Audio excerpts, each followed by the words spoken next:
혹시 그 빨간 모자 사건이라고 혹시 들어보셨습니까? 굉장히 유명했던 사건입니다. 근데 이게 내용을 들어가 보면은 최악의 악질적인 연쇄 성범죄 사건 아닙니까? 그렇죠. 네. 정말 더럽고 너무 추악하고 막 그런 걸로 저 알고 있거든요. 맞아요. 그 드라마에서 제가 소재가 돼서 본 것 같은데요? 맞아요. 거기에도 초반에 그걸 이제 모티브로 해서 사건이 나온 굉장히 유명했던 사건입니다. 그러니까 그 놈을 지금 형사님이 검거를 하신 거잖아요. 그렇죠, 예. 어떤 과정으로 어떻게 잡으셨을지가 상당히 궁금합니다. 때는 2005년 2월 22일 새벽 1시 반경 홍 형사님이 인천청 광수대 강력 1팀장으로 막 부임하셔서 당직을 서던 날이었습니다. 그날 역시 인천 지역에서 발생하는 사건, 사고, 그런 현장 상황이 당직실 무전을 통해서 수탁이 들어오고 있었는데요. 그 울린 무전이 홍 형사님의 귀에 강하게 꽂힙니다. 응? 지점에서 불강, 부상 발생, 빨간 모자 쓴 용재 도주 중. 부두로 불상, 긴급 배치 음악. 둘강 그건 뭐예요, 발생? 둘강? 이 둘강이라고 하는 것은 이제 무전 음모예요. 네. 경찰들이 왜 이런 음모를 쓰냐 하면 이제 범죄자와 같이 있거나 호송을 하거나 또는 일반 시민들이 있을 때 불안해할 수도 있고 범인이 주변에 있었다면 듣고 또 도주할 수도 있고 그래서 음모를 씁니다. 강도 사건이 났을 때 쓰는 음모가 둘강이에요. 이거 나가면 안 되는 거 아니에요? 다 무전 음모를 일정 기간에 바꿔요. 지금은 또 다른 거겠네요. 다른 걸로 쓰죠. 그렇죠, 바꾸자. 지금 강도라는 키워드가 나왔고요. 빨간 모자가 나왔습니다. 근데 사실 정보는 이 두 가지밖에 없는 거예요. 지금 신고를 받으셨을 때는. 그런데 왜 홍 형사님이 이 무전을 듣고 꽂히셨을까? 저는 그게 궁금한 거거든요. 신고가 들어오기 이제 2달 전이죠. 그때 제가 인천 남동서에서 이제 근무를 하고 있었거든요. 제 사건은 아니었는데 그때 이제 관내에서 강도 강간 사건이 열흘 사이에 2건이나 이제 이렇게 발생이 됐었거든요. 범인이 빨간 모자를 쓰고 있었다고 했던 게 기억이 나더라고요. 무전이 들어온 곳과 관할은 달랐지만 범인이 또 강도를 저지르고 빨간 모자를 쓰고 있었다는 게 휠이 이제 확 꽂히는 거죠. 형사들은 뭐 그런 용어만 들으면 휠이 확 꽂혀버리거든요. 그래서 바로 현장으로 나가게 된 거죠.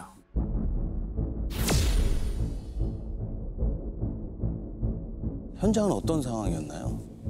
사건이 벌어진 주정은 미추홀 지역이었거든요.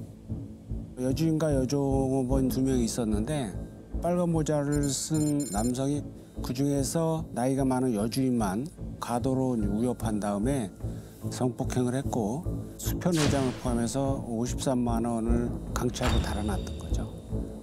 그리고 그걸 옆에서 지켜본 여종업원이 상당히 뭐 충격에 휩싸인 거죠. 물론 자기는 안 당했더라도 충격에 휩싸였던 거죠. 범인의 DNA나 지문은 없었나요? 미추홀에서는 아무것도 나오지 않았습니다. 그 범인이 자신의 지문은 물론이고 성폭행 피해자 몸을 이제 모두 닦아버렸어요. 닦고 간다는 것은 여유가 있다는 거거든요. 여유가 있다는 것은 초범이 아니라는 거죠. 이제 혹시 빨간 모자 쓰는 남성이란 점 말고 남동서에서 벌어졌던 뭐 사건과 유사했던 건 뭐였나요? 이상 차이가 비슷했습니다. 30대 초반 남성, 키는 뭐 170cm, 얼굴은 뭐 동그라미, 헤어스타일은 스포츠형, 뭐 이렇게 이제 깎았다고 진술했고 이런 게 대부분 이제 빨간 모자 쓰는 범인의 다 공통점이었고요. 게다가 남동에서 벌어진 2 사건도 여주인과 종업원 둘이 있었는데 주인만 성폭행을 하고 달아났고 현금하고 수표 이제 가리지 않고 전부 가져간 것이었고. 이게 보니까 한 명은 범행을 저지르고 한 명은 겁박하고 신고하면 어떻게 되는지 알지 뭐 이렇게 하고 도망간 게 아닌가 싶거든요. 근데 어떻게 세 곳 다 여성 둘만 있는 곳에 갔죠? 아니, 그것도. 그러네요, 그것도. 네. 그 남자 종업원도 있을 수도 있잖아요. 그렇죠. 경우에 따라서는. 그러니까 미리 답사를 하고 그랬나 보다. 계획을. 있는 것 같아요. 그렇죠. 이제 답사를 한 번씩 했어요. 먼저 들어갔다 나오거나. 남동서에서는 이제 들어왔다가 손님이 없는 걸 확인하고 나서 다시 들어와서 범행을 저질렀었고요. 또 미추홀에서는 이제 영업을 마치려고 할 때 그때 이제 들어왔다고 했습니다. 제가 결정적으로 이상하게 생각했던 것은 남동에서는 열흘 만에 2건이나 저질렀던 놈이 2달 만에 미추홀에서 범행을 한 건만 저질렀을 것 같지가 않더라고요. 왜냐면 2달 동안 공백을 둘 리가 없거든요. 그래서 제가 혹시나 하고 이제 인천에 있는 형사들한테 이제 전화를 해봤던 거죠. 혹시 관내에 새벽 시간 주점에서 벌어진 강도 강간 사건이 있는지요? 그랬더니 이제 모자색은 회색, 흰색 조금씩 달랐는데 몇 건이 띄엄띄엄 있었더라고요. 그래서 이게 얼마나 되던가요? 홍 형사님은 이제 남동서에서 벌어졌던 2004년 12월을 기점으로요. 최근 미추홀 사건이 벌어졌던 시기까지 인천 지역에서 새벽 시간 주점을 노린 강도 강간 사건을 추가로 확인을 합니다. 그런데 이제 석 달 사이에 무려 6건이나 더 나오게 된 거죠. 6건이요? 네네. 남동 사건이랑 미추홀 사건까지 합치면 이거 9건 정도 되는 거 아니에요? 인천에서만, 뭐 지역에서만. 근데 특이한 것은 2004년 12월 한 달에만 7건이 집중적으로 이제 이렇게 발생을 했는데요. 그 중에 하루에 2번, 그것도 이제 45분 만에 비슷한 사건이 또 다른 동네에서 또 난 겁니다. 어머. 확신되는 거예요. 이놈이 차를 타고 이제 먼 거리를 드나들면서 범행을 저지르고 있구나. 아니 근데 어떻게 경찰에 한 번도 안 잡혔을까요? 일단 현장에서 이제 지문이 이제 나오질 않았고요. 또 사건 기록을 보니까 손님을 가장해서 술을 시켜 마신 적도 있었는데 범행 직전 물수건으로 흔적을 이제 전부 지우게 된 거죠. 치밀하네. 상당히 치밀하게 이제 범행을 그러니까요. 했던 겁니다. 동네를 옮겨다니면서 범행을 저지르다 보니까 이제 관할서가 다 달라서 동일범의 소행으로 파악이 안 됐던 상황이었어요. 또 새벽 시간대라 뭐 목격자도 없었고 그때 당시 CCTV가 이제 별로 없었고요. 2005년도 즈음이니까. 그다음에 모자색이 달랐다고 했지 않습니까? 그냥 한 번은 빨간 모자, 또 한 번은 회색 모자를 쓰고 들어오기도 이제 했고요. 근데 게다가 좀 이상한 건요.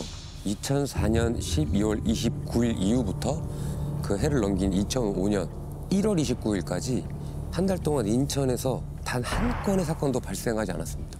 이런 경우에는 한 달에 7건을 저질렀던 범죄자가 갑자기 멈출 수는 없거든요. 그래서 지역을 이동하는 경우들이 있어요. 그래서 다른 지역으로 옮겨갔을 가능성이 높습니다. 맞습니다. 이제 그래서 저희도 수사 범위를 이제 넓혀가지고 인천과 이제 가까운 수도권 일대 그 지역을 점점 넓혀가면서 경찰 내부망에 이제 비슷한 사건이 올라와 있는지 이것을 확인해봤습니다. 저희 이제 경찰망에 이제 수법조회라는 게 있어요. 그게 있는데 이제 새벽 시간, 그다음에 강도, 강간, 주점 이렇게 이제 키워드를 먼저 모으다 보니까 범인이 이제 식칼이랑 과도 2가지를 번갈아 가면서 쓴 것이 확인이 됐고요. 그 중에 남동이랑 미추홀에서 피해자들이 목격했던 범인이 170cm 키에 그다음에 30대 초반이라고 진술했던 걸 인상 차이가 이제 나와 있는 사건들을 모아봤어요. 2003년 4월부터 2005년 3월 초까지 유사 사건으로 추정된 게 이제 무려 39건. 39건이나 나왔어요. 근데 이게 동일범이라고 취합이 안 됐던 이유가 너무 지역이 넓어서였을까요? 그 사건을 종합해 보니 공범이 있더라고요. 둘이서 저질러 온 걸로 이제 추정됐고요. 한 현장에 2명의 DNA가 같이 나오게 돼서 급히 국가세 확인을 요청해 봤더니 15건이 한 명의 동일 유전자로 이제 밝혀졌고요. 공범의 DNA도 3건이나 있었습니다. 2003년 7월을 기점으로 해서 혼자서 단독 범행을 쭉 이제 저질러 온 걸로 추정됐고요. 뿔뿔이 흩어져 있던 사건들을 다 모은 홍 형사님이 이제 드디어 지도를 펼칩니다.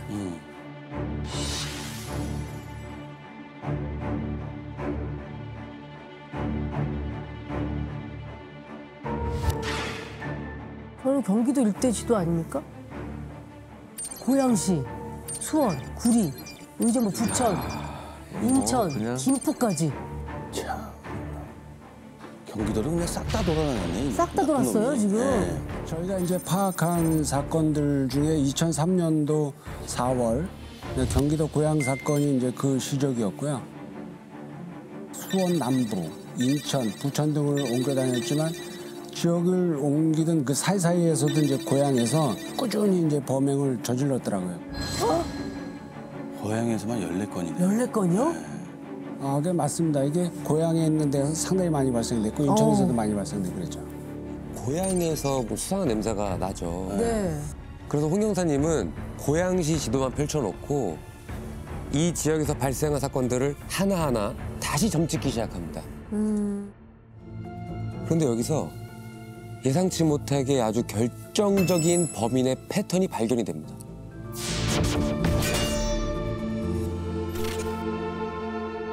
고향에서 이제 벌어진 사건들 대부분이 그 대로변에 위치했습니다. 아, 근데 왜 하필 대로변일까? 어떻게 바로 출동해서 경찰을 그렇게 빨리 따돌릴 수 있었을까? 이렇게 생각을 해봤어요. 네. 고향의 지도를 보고 있는데 딱 이게 보이는 겁니다. 고양 IC. 고양 IC? 저거는 순환고속도로의 그 인터체인지거든요. 그렇죠. 나들목? 고향에서 발생한 사건들 현장이 고양 IC에서 10분 내의 거리였습니다.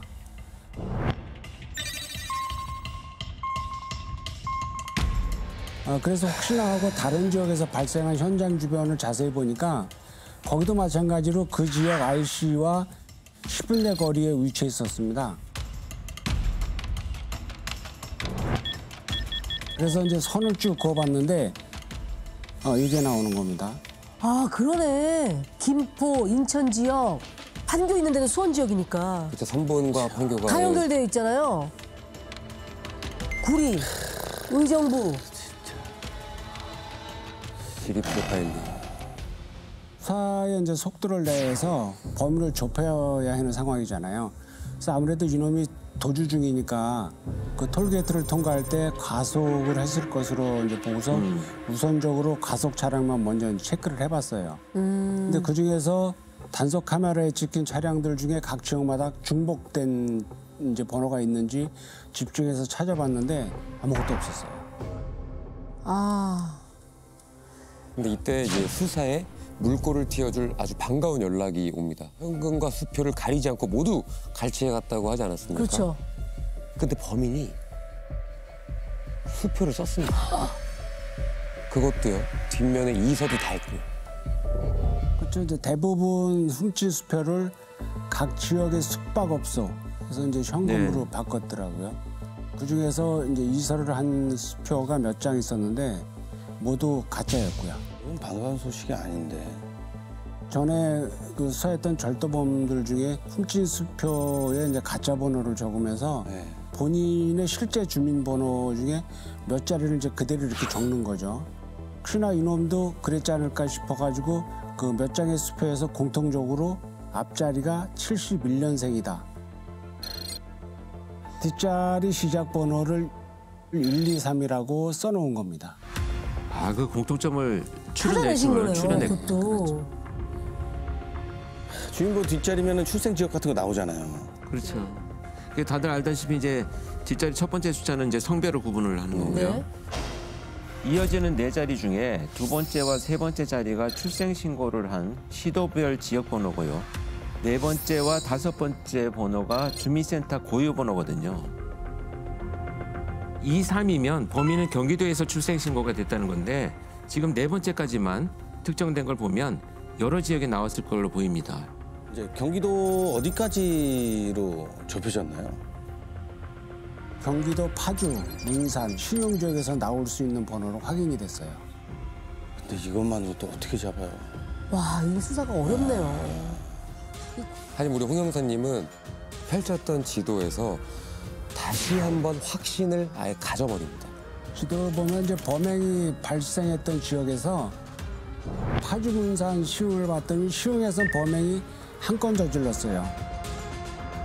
파주 문산에서 가장 가까운 고향에서는 무려 이제 14건이나 발생이 되는데 말이죠.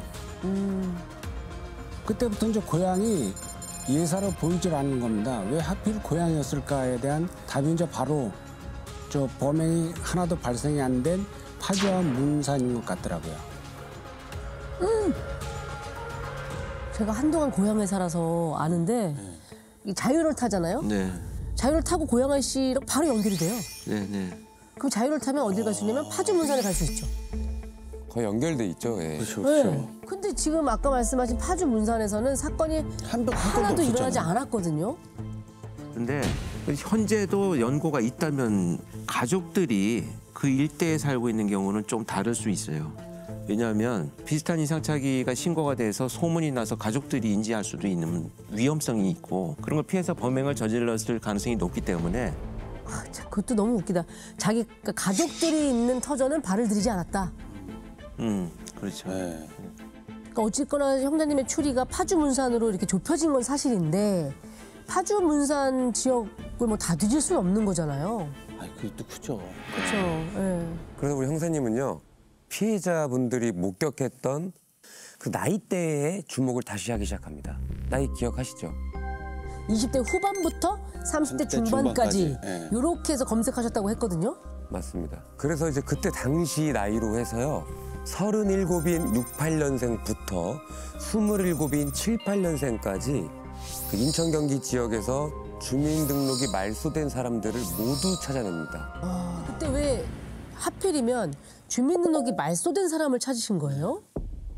그러니까 2년이란 이제 긴 시간 동안 이 넓은 지역을 떠돌아다니면서 범행을 저지른다는 것은 뭐 일정한 거주지가 없을 가능성이 높아 보였습니다. 그래서 이제 파주 문산에서 출생 신고를 한 주민등록 말소자 중에서 가짜로 이사한 이제 그 주민번호랑 이렇게 맞춰본 거예요. 그랬더니 24명으로 좁혀지는 거예요. 네. 그래서 그 사람들의 사진을 이제 모두 뽑아서 피해자들하고 이제 선면 수사를 하는 거죠. 보여주는 거죠.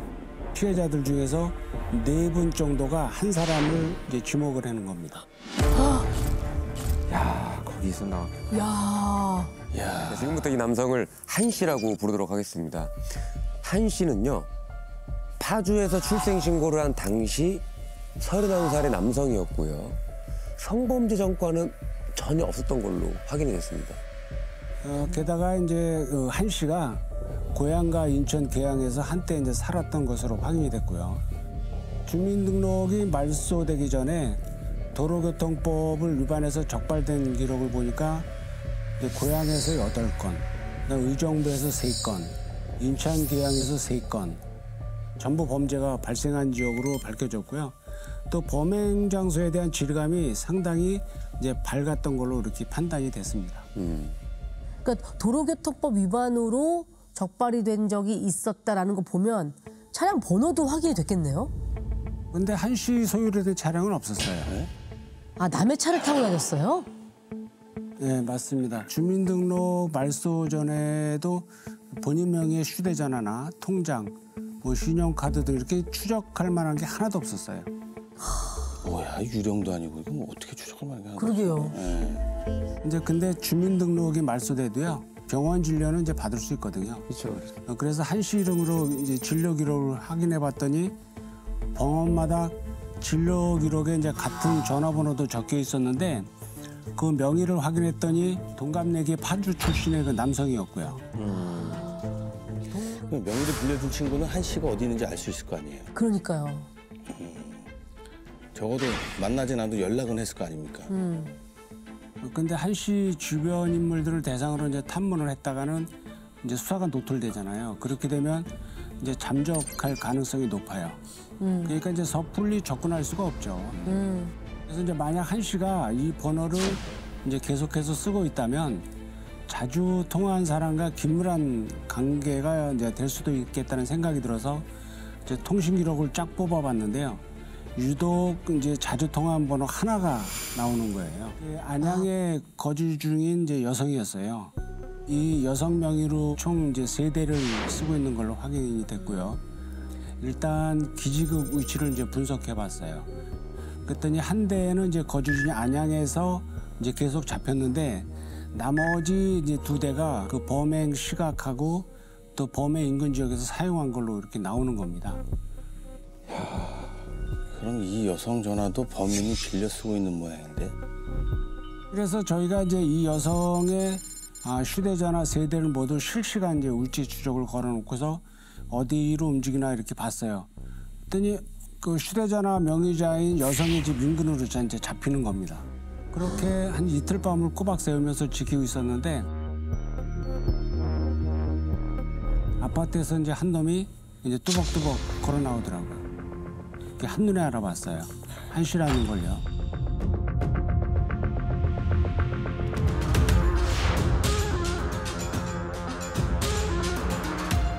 그래서 이제 도주로를 딱 차단을 하고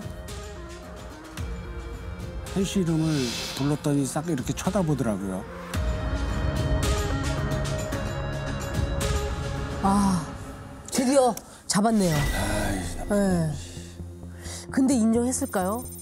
쉽게 인정 안 했을 것 같아요. 순순히 나왔어요. 그래요?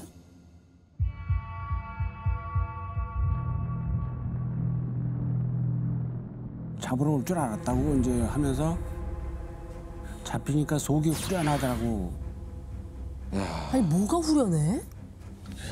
어떻게 후련하다는 표현을 쓰냐. 범행 도구도 이제 어딨냐고 하니까 차에 있다고 해가지고 그때 현장에 바로 가서 다 확보할 수 있었고요. 어머, 빨간 모자 보이시죠? 빨간 모자에 빨간 티셔츠. 티셔츠, 예. 아니 이거를 차에 갖고 다녔다는 거예요? 예. 항상? 범행을 저지를 때 항상 저 옷을 입었다는 거야? 그러니까 자기가 언제든 범행을 할 생각이었다는 거 아니에요. 검거 당시에 저 빨간 모자도 쓰고 있었나요? 아니요, 흰색 모자를 쓰고 있었습니다. 그래서 자기가 잡힌 거라고 했고요.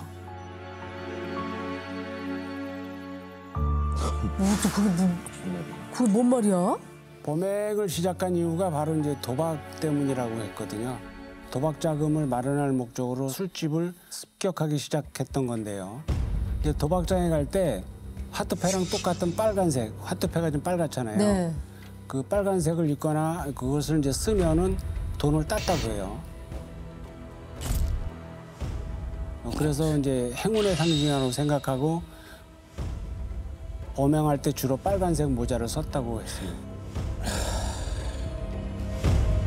우리가 지금 양보하고 양보해서 정말 10분 이해한다고 쳐도 성범죄는 왜 저지르는 거래요? 아이, 그러니까. 돈만 가져가면 되잖아. 피해자들이 이제 수치심에 이제 신고를 못할 것 같아서 이제 그랬다 그러더라고요. 저희가 진술을 받은 것만도 한 136건이었었거든요. 네? 136건이요? 네. 99년부터 7년간 이제 범행을 저질렀다고 했습니다. 처음엔 신고 지원 목적으로 이제 옷을 벗게 했다가 호기심에 겁탈을 했는데 점점 더 가감해지면서 변태적 행위로 점점 흉악해진 거였죠. 힘 때문에 신고를 하지 못하게 성폭행을 했다라는 성범죄자들의 유형이 있어요. 그러니까 이 자들은 그게 그냥 성범죄자였던 거예요. 근데 자기 변명으로 피해자가 수치심 때문에 신고를 하지 못하게 하기 위해서 내가 성폭행을 했다 그러는데 그냥 성범죄자의 유형 분류에 들어가 있어요. 그런 자들이. 갑자기 이렇게 범행을 털어놓는 것도 순수한 의도가 있어 보이진 않거든요. 그렇죠. 저희한테는 이제 이러는 겁니다. 이제 허물없이 다 벗고 가겠다. 허물이란 말이 정말 이제 기가 막혔는데요. 실제로 저희가 범행 현장을 확인하러 갈 때 마치 이제 명담 늘어놓은 사건을 털어놨는데요. 지금으로 따지면 마치 이제 내비게이션처럼 말을 하더라고요. 어머. 뭐 좌회전하십시오. 여기서 우회전하시면 됩니다. 당시 사건 현장이 어디였는지 어떤 모습이었는지도 아주 상세하게 그렇게 기억하고 있더라고요. 진짜 전형적인 성범죄자예요. 기가 막힌다 진짜. 기가 막히네요 진짜. 근데 사건이 뭐 한두 건이어야 이걸 다 확인할 텐데 그렇죠. 네. 이렇게 많은 사건을 다 일일이 확인을 하신 거예요? 일일이 다 확인을 했죠. 야. 시간이 이제 꽤 지나서 우리가 현장 찾아가니까 가게가 이제 없어졌던 것도 있고요. 네. 또 주인이 이제 몇 차례 바뀐 것도 있고, 또 그 중에 이제 충격 때문에 그 해외로 이주하거나 아니면 또 정신병원에서 치료를 받고 계신 분도 있더라고요. 당연히 그렇겠죠. 신고도 못하고. 썩을 놈. 그러니까 봐라. 네가 호기심이라고 얘기한 그게 어떤 결과를 갖고 왔는지 보란 말이야. 다 지금 정상적으로 생각을 못 하시는데. 근데 그거에 대한 트라우마가 되게 야, 그런 일을 겪고 어떻게 그 모두가 그 트라우마에 시달려야 되는 거거든요. 사회 구성원 전체가 다 피해자예요. 네. 맞아요. 저희가 처음에는 이제 136건을 이렇게 이제 불었다고 얘기를 했잖아요. 네. 근데 결국 재판 과정에서는 증거가 확실하거나 또 피해자가 처벌 의사를 밝힌 것 그것만 인정이 돼서 총 59건 그 피해자 80명에 대해서만 처벌이 됐습니다. 그래서 재판 결과는 어떻게 됐나요? 현 씨는 무기징역을 받았고요. 그 공범은 징역 10년을 받았습니다. 즐겨봐 이 채널.